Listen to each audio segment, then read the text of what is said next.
Welcome back to my channel. I hope you're all doing well and keeping safe. I have another very exciting video for you all. I'm going to be reviewing the Oree NYC Empire City High V1. But before we jump into the video, I just want to say if you enjoy watching, please don't forget to like this video and also to subscribe to the channel. So just to give you some more information on this shoe, it's by a brand called Oree NYC Art Studio, which is owned by fellow YouTuber Ray.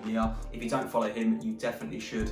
Oree is an up and coming brand releasing some sick products. So I'm going to link his channel down below as well as the brand's website if you want to go check them out. The shoe was released back in October on a pre-order basis and it's only just been delivered, but genuinely it's been well worth the wait. It's absolutely insane. I'm going to give you guys a full review from top to bottom as well as an on-feet look. If you guys watched my last video on streetwear trends for 2021, I spoke about the adaptation of the Jordan 1 silhouette and bootlegging. This is very much a bootleg, but by no means is it the same. It's been designed incredibly well with some very iconic and unique details. Starting from the sole, the base is black with a similar footprint to that of a Jordan 1.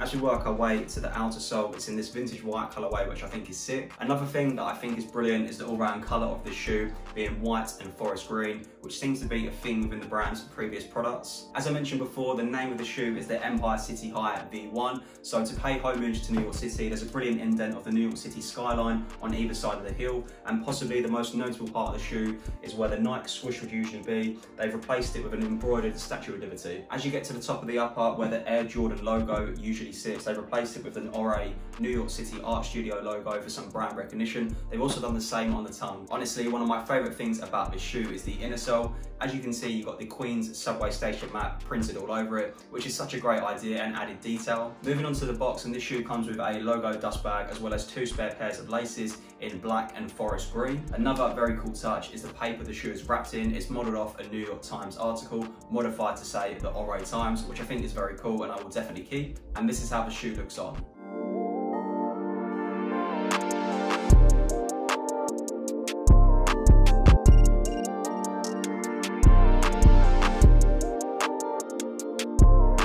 Moving on to the quality of this shoe, that was one of the main things I was looking forward to seeing. When you compare it to a Jordan 1, it's actually very impressive, especially based on the size of the brand and the MOQs, which stands for minimum order quantities. I bet they were very high to get this made. The leather isn't as buttery as a Jordan 1, but I'm still very happy with it nonetheless. I feel the price point on these as well is pretty fair. They cost me $206, which worked out to be £165.66. I did have to pay a customs charge as I'm UK based, so just bear that in mind if you are ordering from the UK. So that is my review of the Oree Empire City High V1. Trust me, a lot of people will not have this shoe, so you're definitely going to turn a few heads when wearing it. They're actually releasing a V2 version of this in a sick grey suede colour, I think sometime in January, so make sure you're following the brand to keep up with the release date. And just before I go, I just want to say if you enjoyed watching, please don't forget to like this video and also to subscribe to my channel. And if you want to see more of me and more content of this shoe, make sure you follow me on Instagram. You can find me at Charlie Turner with 3 R's. Drop me a follow and say hello.